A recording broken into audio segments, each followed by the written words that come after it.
AM 1340, FM 92.1, WCSR. This is the Timeout Show for the last day of July. The summer of 2012 is just flying by. We're joined by the sports editor of the Hillsdale Daily News, my man Ryan Chahorski. And Rick Arsenault is here with us as well. Tiger Baseball tonight. As they continue that series with Boston, we'll meet the network at 6:45 right here on WCSR. Tigers lost last night. They have, since the trade, won only, 2 games and have really struggled. We're also going to talk studs and duds tonight. Give us your studs, give us your duds on our Facebook page. It's Timeout with Andy Brown on Facebook.com, and we have a bunch of posts already on there. Timeout with Andy Brown on Facebook.com. You can also tweet at us at ACB on WCSR. Those are my initials, ACB on WCSR. Hook up with the Twitter feed and hook up with Chahorski's Twitter feed, and your handle is CZACH1R. Although I'm phoneless right now, so you'll be shouting into the abyss at me. I didn't notice a lot of tweets from you today. I think I kind of tweeted myself out last night. Yeah. And you're upset about the Dempster trade. That's another story for another day. But like 6 guys got pulled from the Cubs games and for trades, and it was something. I've never been that information overloaded before. At about 2:30 this afternoon, I thought that Soriano was going to be a Tiger, and then by about 3:30, we knew it wasn't going to happen, and it didn't. Tigers looking for a right-handed batter, and Soriano was a guy they looked at apparently. Again, what package of prospects would you have to get? Now, the Cubs have a different motivation, though, which might be just to unload some of the salary of Soriano, too, and get some young prospects because they're out of the playoffs, or at least they seem to think that they're out of the playoffs after trading Dempster this afternoon to the Texas Rangers. By the way, the rich get richer. The Rangers pick up the hottest pitcher in the National League in Ryan Dempster, this side of R.A. Dickey. Dempster has been unbelievable this year, and that's going to help the Rangers out a little bit too. Tigers don't make a trade right before the deadline. They did make the trade for Sanchez and Omar Infante last week. Infante has struggled with Detroit so far. Sanchez had a largely average start on Saturday, I think. And so, again, the jury's still out on what's going to happen with these guys. Jaworski did tweet that Brantley had a game-winning walk-off 3-run homer down at AAA for New Orleans. So he said the curse of Brantley has begun, and we'll have to wait and see. A couple of things, Andy. Yeah. It's becoming more and more apparent that more pitchers are going to start doing what Mr. Buchholz did last night, pitch around both Cabrera and Fielder in a tight spot, only to have Delman Young either strike out or hit into a double play. I think this is what has become more and more disconcerting to both Jim Leyland and Dave Dombrowski, which is why they went out and tried to find a right-handed bat. Now, let me ask you this. Why wait till September the 1st? What's wrong with bringing up Mr. Hotshot right now? I wonder if that's going to happen. There's a lot of different moving parts here, though, because right now with the outfield as it's constituted, you have Jackson in center who's not going anywhere. Bosch in right field is a big question mark for me. His inconsistency has got to be frustrating for the Tigers. He was on fire around the All-Star break and then went 1 for 16. Look at the last homestand he had. Yep, and now he's struggling again. And then on the other side, what are you going to do with Quentin Berry? He has not done well the last couple of nights. You've got Dirks about to return. He had a home run earlier this afternoon for Toledo. He's about ready to come back. How does this outfield shake out? Delman Young has been... you look at his numbers, they're not really that bad, actually. He's batting about 270. He's got 40-some RBIs. They're not terrible numbers, but he is frustratingly inconsistent. He's so streaky. He did have a string, though, earlier in the week of 4 consecutive games with a walk, which might show a little bit of progress. This Tigers offense, other than 3 guys, Jackson, Prince Fielder, and Cabrera, they've just been inconsistent. And they're human beings. You can't expect them to do it every day. Right. I'm just saying, hey, when it gets down to crunch time, more and more toward you're involved in a pennant chase, tight games, you're going to see consecutive walks to both those guys. Studs and duds tonight. We've got a ton of nominees. My nominee is ESPN. This morning I get up, I brew my Zabars, I sit down with my computer to read the paper, turn on ESPN, my morning ritual during the summer, and it's Sal Paolantonio live from Jets camp. Sal Pal, okay. And then Hannah Storm interviewing Sanchez. This whole thing, ESPN is desperate for there to be some kind of quarterback controversy in New York. Huh? And they spent the entire morning talking about Jets football. They interviewed Rex Ryan. They had all these guys on. Now, apparently, they're doing a tour of some of the hot training camps over the summer, and maybe that's where they were today. But are you to tell me that the New York Football Jets on July 31st, 2012 is the biggest sports story in the land right now? Or, I mean, it can't be. This has been one of the busiest trading deadlines probably in my lifetime or anyone's lifetime, with all the teams that we're trying to buy. There's the Olympics. I mean, and you're spending your time talking about training camp football. They created Tim Tebow's quarterback controversy in Denver, and you're right, they're trying to do it again in New York. How did the Jets do in the postseason last year, Ryan? Remind me. They didn't make it, yeah, did they? I honestly couldn't remember. They were not in the postseason last year. They were completely irrelevant except for the specter of celebrity around the Sanchez kid and the bright lights of New York City. And now to inject Tebow into this, I mean, it's just a three-ring circus in New York right now. And let me tell you, ESPN is becoming more and more like a reality TV show than an actual sports journalism outlet, right? They want controversy. The actual games. Who's the girl, the swimmer from the United States? Franklin? Missy Franklin. She did get a couple of minutes this morning. Thank you, ESPN. So 2 minutes for Missy Franklin, a half an hour for the Jets. It sounds about right. Yeah. When preseason doesn't even start for 2 more weeks. Or a week and a half. And NFL Live is already all Jets, so why even bother to watch it? No. And they're just praying that either Sanchez or Tebow or Rex Ryan will say anything controversial. And one of those three. Oh, there's a quarterback controversy in New York. Give me. I mean, seriously, I feel like I'm watching VH1 right now in the late 1990s. Or MTV2. It's like the Real Housewives of ESPN or something like that. What an absolute joke. And if a couple of people on the Facebook backed me up on this. It was a joke this morning with what ESPN was featuring. And I read an article about a year ago about it. It turns out that the NFL is by far the highest rated sport in the United States. It's not even close. Mm-hmm. And ESPN was really worried about the NFL network because they were the first network to kind of pop up and have a legitimate alternative to them. You know what I'm saying? Rich Eisen's very popular. They've got a big-time crew there. They've got great coverage, and it's all NFL all the time. And that's when you started ESPN starting to have year-long NFL programming with shows in the middle of February, the NFL Live program, all year long. A lot of old black and white footage. And here they are now with the London Olympics going on, the trade deadline today, just like you said, Ryan.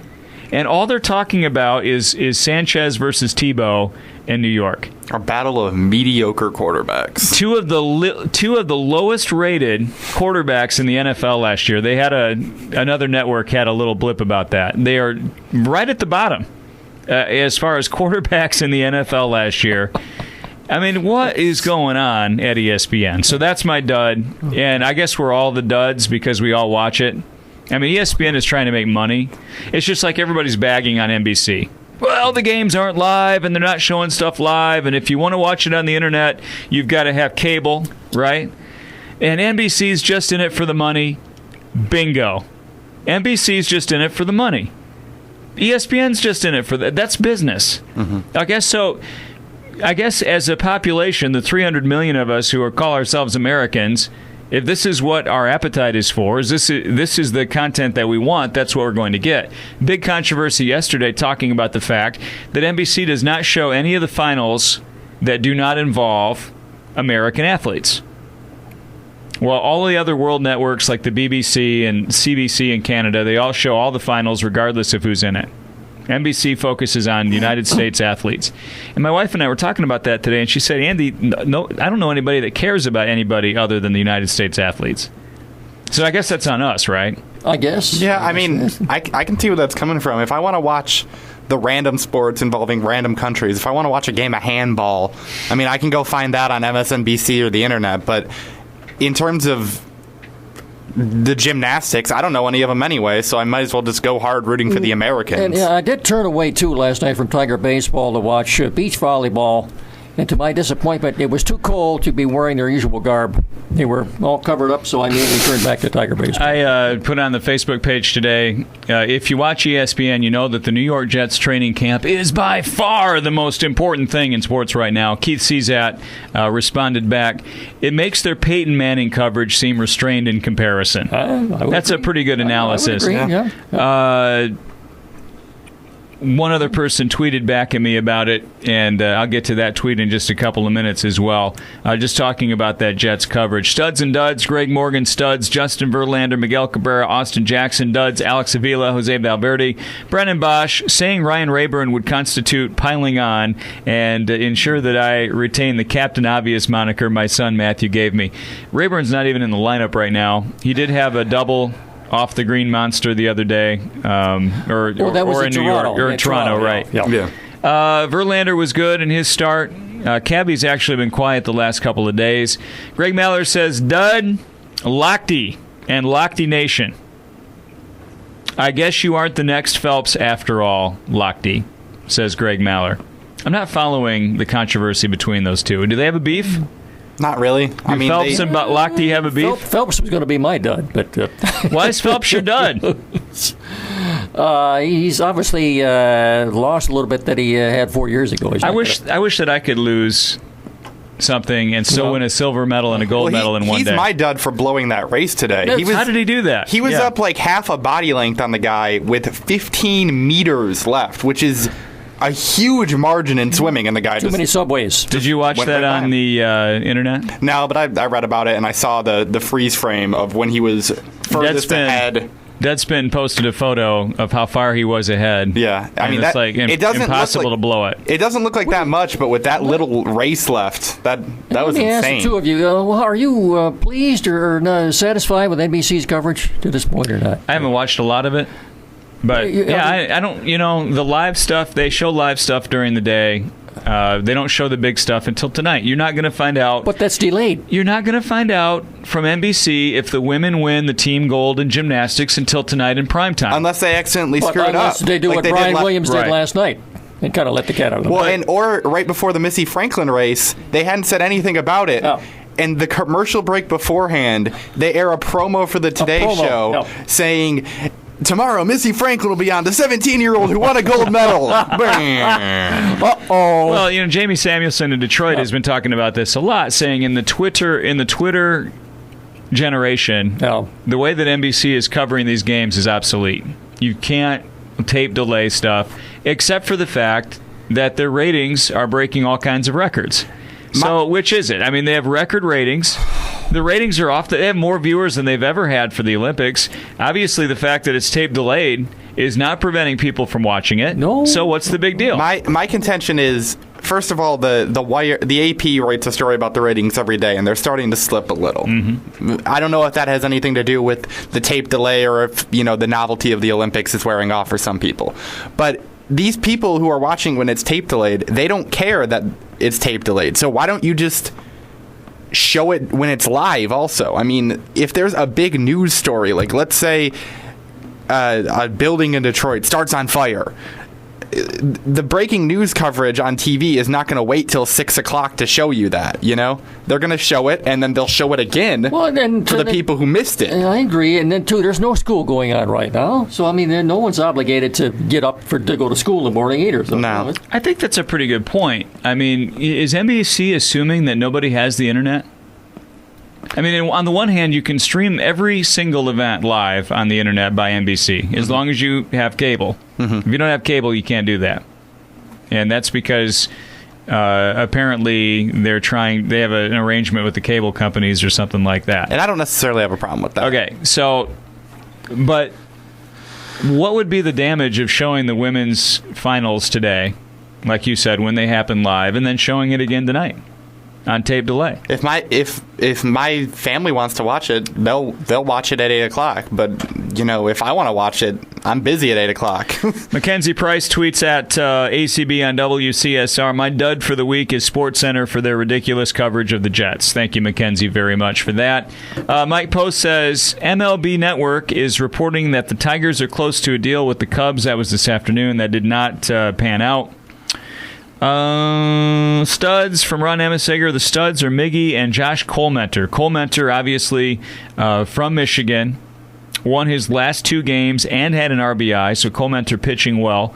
Johnny Peralta and the Olympic opening ceremonies are the duds. Johnny Peralta had 4 RBIs in their win at Toronto. 2 homers. Without that, they would have lost that game. Yeah, so 1-0. I think, with all due respect, Ron, Peralta's can't be our dud, because without him, we'd be 1-6 since the trade. Yeah. As far as the Olympic opening ceremony, they roll out this, what is it, Frankie in June or something? I did not storyline. Did you see that, Rick? No, I didn't see it. And then all of these British pop stars and stuff, no Radiohead. I mean, seriously, Radiohead's the best band in the world. Almost everybody concedes that. Everybody that knows anything. They're not even mentioned. So, whatever. They had this rapper. Did you know that England has rappers? No. There was this rapper that's British, and he was rapping, and I'm thinking, where the heck is Radiohead, for God's sake? What about Queen Elizabeth rapping? Tom York can rap, by the way. Tom York can do no wrong. He can do anything. How about Queen Elizabeth? How about her having her rap or something? Or Daniel Craig. No. Well, you know what? She jumped out of a helicopter, so that was pretty good. I don't know. Those opening ceremonies are just a total spectacle, obviously. It was all right. Yeah, what kind of long? Was it like 4 or 5 hours? I didn't even make it to the Paul McCartney thing. I mean, that was like at midnight or something. And he was so emotionally broken up doing Hey Jude. Apparently, it sounded like he wasn't well or something, but actually that's how emotional he was getting. But I think I heard something like, 1 billion people watch that? Yeah. And they paid him $1 or a pound or pound and a half. He could barely get through it. So.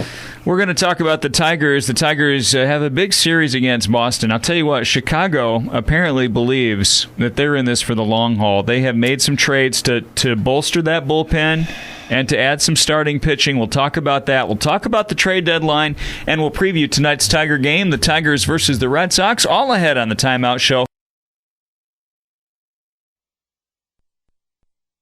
Timeout with Andy Brown, brought to you by Jack Smith Agency, Coach B's Driving School, and by Randy's Auto Body. I'm Andy Brown, along with Ryan Shahorsky from the Hillsdale Daily News. Rick Arsenal with us tonight as well. It is the Tigers tonight against the Boston Red Sox. Justin Verlander versus Josh Beckett. Should be a good one. We'll have it for you live with a broadcast time at 6:45 from beautiful Fenway Park. Ryan, have you been to Fenway Park yet? Never. That's one of your bucket. It's got to be a bucket list item. I've only been to the ballparks within a driving distance. Right on. Let me interject one thing. This looks bad for the Tigers tonight, only because Beckett has won only once in his last 9 starts. So that's a formula for a Tiger loss. I think there was a feeling after the All-Star break when the Tigers got off to that great start and got the lead over the White Sox in the division that the Tigers were just going to run away with this thing. They did last year. They won the division running away. Yep. Now you're staring up a game and a half again up at the White Sox. Chicago has made a couple of trades. I want to talk about their trades, bringing in Liriano from the Twins in an interdivision trade, getting the help in the bullpen. They had a bunch of rookies down there in that bullpen. They did bring some help there. Brett Meyer lost the game last night. Are the White Sox the favorite to win the Central, or are the Tigers still the favorite to do it? As soon as the Tigers got behind, I turned it over to watch the White Sox and Twins. Sox get 4 runs in the first. Twins get 4 runs in the first. They bring Brett Meyer in the 9th inning, and it turned, without giving a long explanation, he loses the game. So I'm not impressed with the White Sox. So. The funny thing is they've done it with a lot of guys that slumped for an entire... Adam Dunn was completely worthless last year. He's been a stud this year. Konerko's been good again. Rios has been good again for the White Sox after struggling last year. Youkilis has picked it up since the trade. Kevin Youkilis has been a great addition for them. That's another one that I had forgotten to bring up. I mean, as somebody who cheers for the Cubs, I know you're not a huge White Sox fan, but looking at it objectively, not really having a horse in the race, Ryan, a couple of weeks after the All-Star break, who should be the favorite to emerge between those two teams? I think right now you'd have to. Rick wouldn't, but I would say the White Sox. They've played an even level of baseball all year. They've just been doing their thing. They've been going along. They haven't been spectacular, but they haven't been prone to the kind of lapses Detroit has been. Which team has the most talent, though?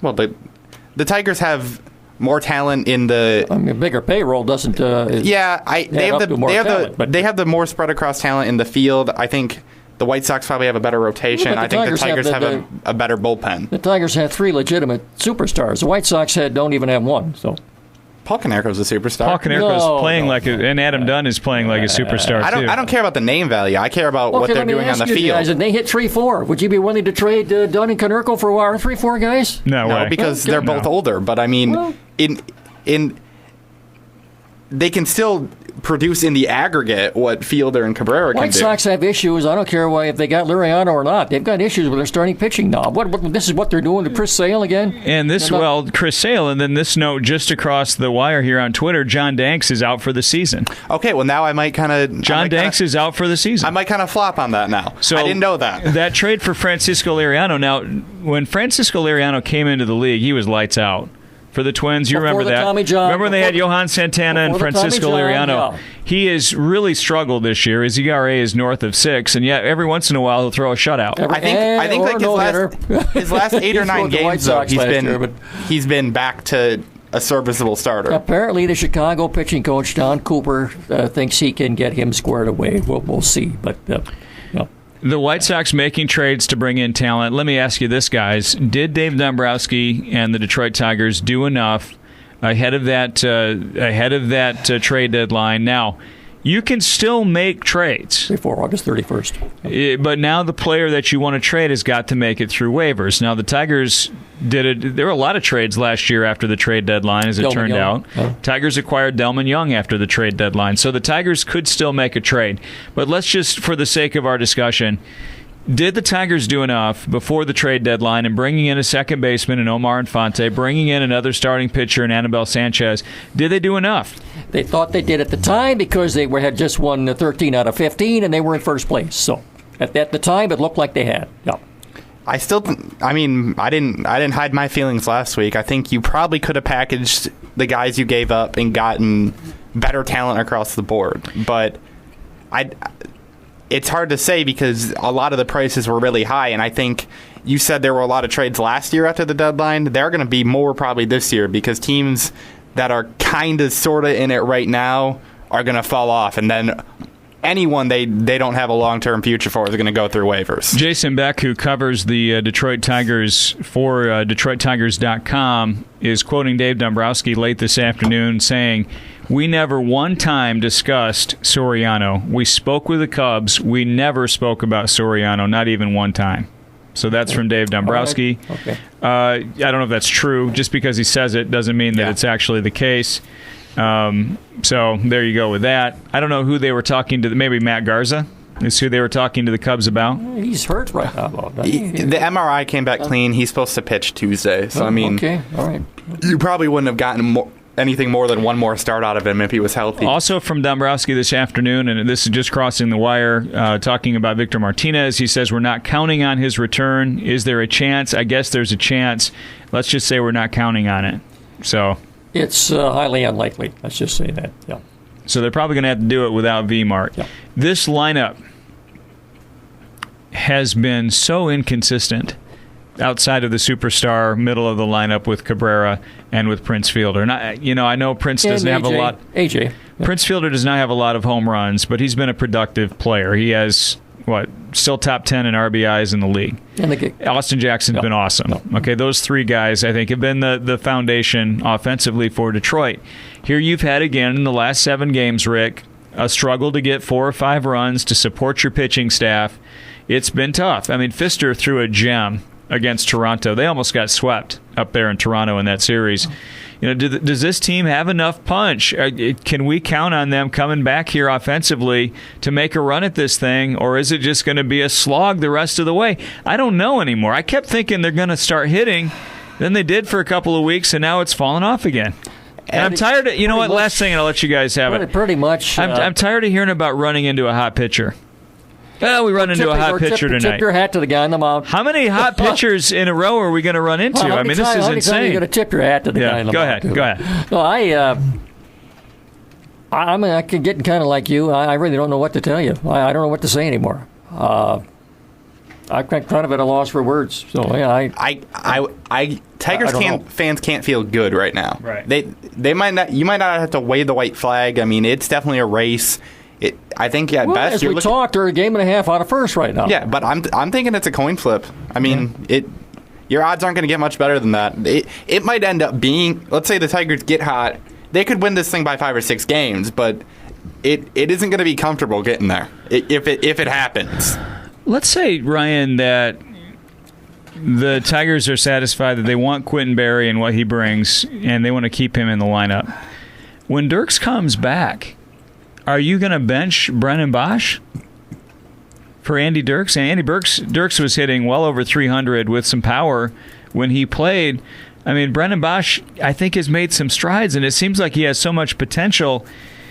You know, it's not like we're blessed with awesome corner outfielders, but there will have to be some decisions made when Andy Dirks comes back about what to do in those corner outfield positions. I think you have to wait and see what Dirks is going to do. Right. I mean, I like Andy Dirks, but if he'd been healthy this whole time, it wouldn't even be illogical to assume he would have fallen off. I mean, he was playing like one of the best outfielders in baseball. He's a young guy.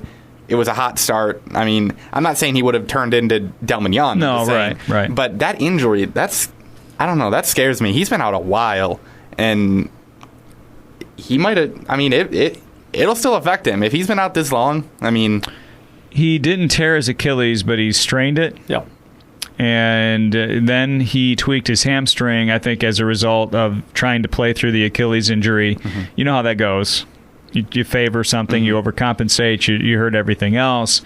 And it turned it, what was day-to-day for a few days became now, what? 2 months. 2 months? 6 weeks. You know, at least six weeks of being out.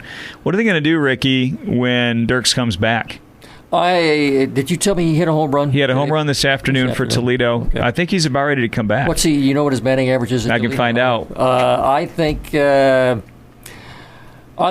he's going back to left field. I think Mr. Quentin Berry will still be in the team, but I think they'll use him as a late inning replacement for Dirks outfielder and pinch runner late in the game when you need a stolen base. Tie game, I think. They'll get Berry in there, especially with Leland's love of taking out Bosch for Don Kelly in defensive situations. I mean, he'll become Don Kelly with more talent. See, and that's another reason the Tigers were, I don't know about Dombrowski denies the Soriano thing. They're worried about their bench. Look who they've got on the bench now. If they need something late in the game, you got to choose from Don Kelly or G Money or maybe Santiago. Dirks started his. Very confident if you're a Tiger fan. No. Late in the game. Dirks started his rehab assignment on July 22nd. He is 6 for 33, so he's batting 182 at Toledo since he's returned. And he has 2 home runs and 4 RBIs. And that's 2 for his last 14, because I remember hearing on the radio he was 4 for 19 at one point. So I think playing every day is probably becoming an adjustment for him again.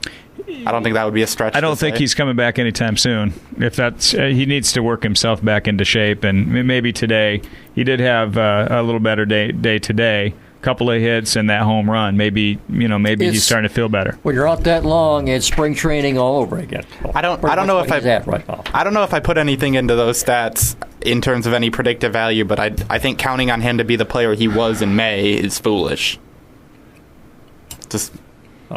He can still be productive. But when he was in the lineup, they still were not very good. They were under 500 with him. It's not like he's going to come back and just revolutionize everything and everything's going to be great. I mean, the bottom line is if you don't have a number 5 hitter behind Prince Fielder to offer some protection and to knock those guys in who are on base. I mean, Leland went on a little diatribe the other day. I can't play here because it's full of the F-bomb. But he just said, you know what, we got guys on base and we can't hit the ball. And it's been all season that's been the case. I mean, Tiger fans, if you're listening, you know. And I know some of you who are listening, and we've talked about it on the Facebook. We've talked about it in person. How many times are we going to load the bases or get two guys on and then just absolutely pee down our pant leg and not do anything? First pitch, it's ridiculous. First pitch, ground ball. I mean, this team just struggles to no end, other than Cabrera and Fielder, who hit well with runners on in scoring position. They struggle to no end to knock in those kinds of runs. I mean, and Rick and Ryan, having watched a lot of baseball, when you're going through a game and you leave 2 or 3 on in the first few innings and strand those guys, you know that's going to come back and bite you later on in the game. And it's bitten the Tigers time and time again. And Leland doesn't have a lot of options right now. You going to bring up Castellanos? I say yes. He's played, 14 minor league games in right field? I say no. I'm not a fan. I'm not a fan of Castellanos unless you're going to put him out there every day and you're going to commit to him. We're going all in with him. Yeah. There's nothing. Sorry, go ahead. He's not. You will not gain anything out of Nick Castellanos if you play him every couple of games because he is young. He needs the at-bats, and that gets to a young player's head. If he comes up and struggles and then they sit him down for a couple of games, that's not going to do anything for this kid's development. But the thing that's piqued everybody's interest is any time the Tigers talk trade, this kid's name comes up. He's coveted by everybody. Now, would you put him on the same level as a Mike Trout or Bryce Harper? No. Okay. That'd be foolish to assume. Then I say go ahead and trade him then. If he's on the level of Mike Trout, then he ought to be playing. Mike Trout's going to screw around and win the MVP. He's only 20 years old. He's going to win the MVP. Is that something in him not being Mike Trout is not an indictment of Nick Castellanos. I think he's going to be a great hitter. I mean, there is every reason to believe he's going to be a really good hitter. Can he play right field? I think he'll be able to adjust to it. Tigers facing Josh Beckett tonight. When you're thinking about who to choose for your pick to click, consider Prince Fielder. May I present the case for Prince Fielder against Josh Beckett? 4 for 8 with 3 homers against Beckett in his career. Oh. So that's a good matchup.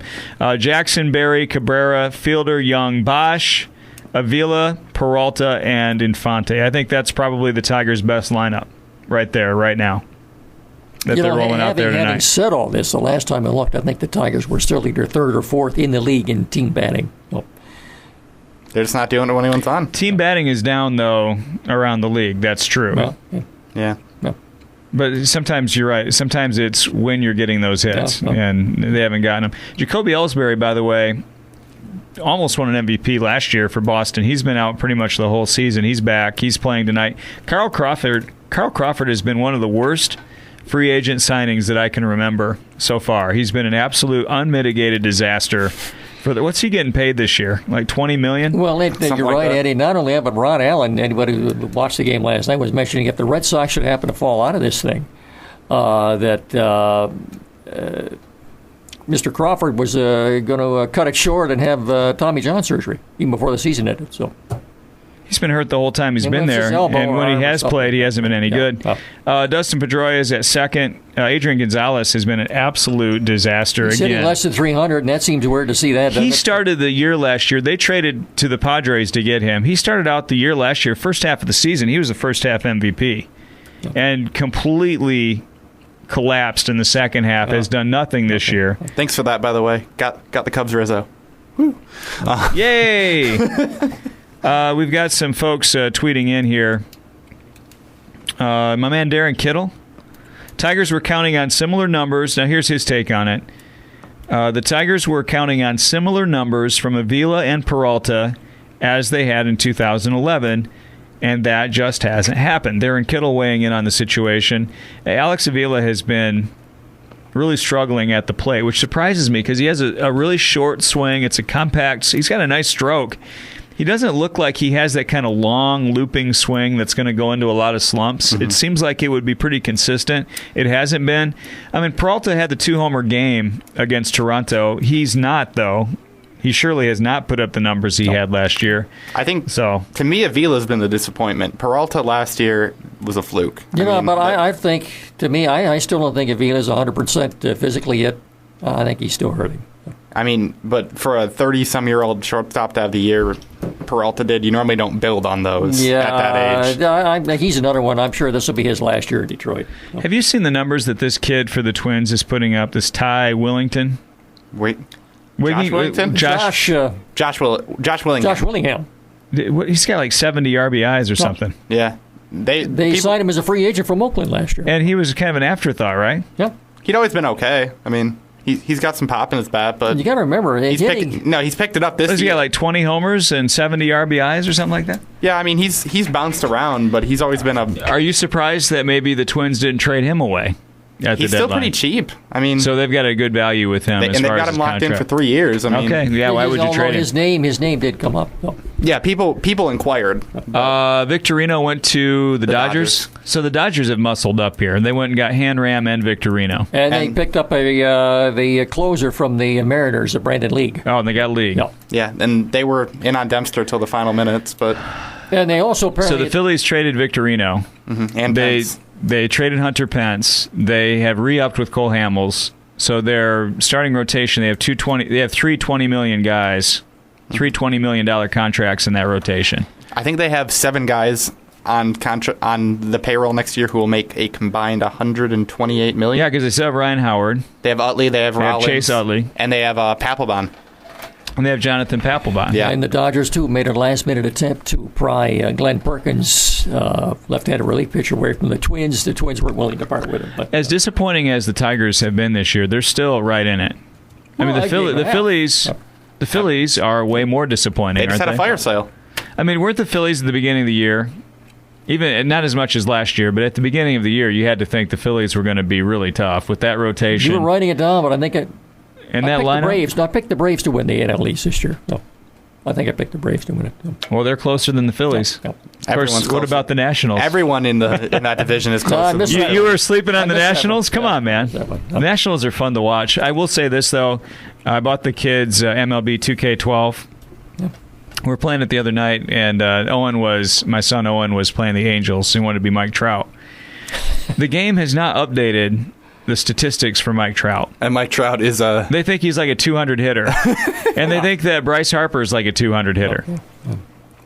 Bryce Harper's pretty good. He's nowhere near as good as Mike Trout. No one's as good as Mike Trout right now. No, literally nobody is as good as Mike Trout. It's unbelievable.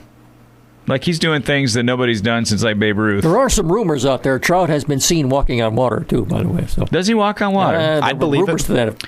Who your Cubbies got tonight? Pittsburgh. It's going to be a nightmare of a game. Dempster was supposed to pitch tonight, and now they've got to call up some kid from AAA, and he's going to be terrible. So high optimism from you. You'll watch anyway, though. Oh, of course. So you're like me. You just go down with the ship. I'm a glutton for punishment. Ryan, are you going to be a Dodger fan now or not? Why would I be a Dodger fan? Because Dempster's out there now. Oh, I'm sorry. Texas. I'm sorry, Texas. I meant Ryan Dempster's dead to me. Let's just put it that way. Okay, well, I meant. And he's dead. To explain to the listeners why Ryan Dempster is dead to you. The Cubs had a trade for Randall Delgado from the Braves. He's a 22-year-old guy he's been in AAA. He's made some starts in the majors. High upside arm. Dempster vetoed the trade, and instead of getting a guy who was ready to compete tomorrow, they got a pair of single-A players. Yeah. I mean, they look to be good single-A players, but there have been plenty of good single-A players who have not been good double-A players. What was the outlook on the Cubs at the beginning of the year? I don't remember. Bad. So this hasn't been a big surprise. No. Darren Kittle asks the question, and I'll throw it out to our panel here in our last minute. Darren Kittle writes, question right now, Avila or G Money as your everyday catcher for the Tigers? Avila. You think so? I don't think Laird would hold up if you gave him all the at-bats. Physically or statistically. I'll go along with the kid here. I pick Avila. G-Money has been way better than I expected. J.J. McMillan writes the show. I think Michael Phelps can pull it off for the medals in London. He's already done it. He's won more medals than anybody else in the history of the Olympics. Yeah, he picked up his gold today in that relay. Got a gold in the relay, silver in the, 200 medley? I think it was like butterfly. Must be all those Subways he's eating. Huh? Yeah, something like that. He's eating fresh, man. He's eating fresh. Your pick to click tonight, Rick. You going to go with Prince Fielder, those gaudy numbers against Josh Beckett? I'm going to go with who's hitting second tonight? Barry. QB. I'm going to go with him tonight. I'll go with Verlander. I like that. Well, no, remember what I said. Beckett's only won once in his last 9 games. That's not good for the Tigers. Go ahead. He's got to click. That's what it boils down to. Tigers need him to click. Yes. I'm going with Cabrera. Thanks to Ryan Jaworski. Thanks to Rick. We're on Wednesday next week. Next Wednesday, the Next Time Out show. Thanks to Coach B's Driving School, Randy's Auto Body, and the Jack Smith Agency. Tigers are next against Boston. Have a great night, everybody.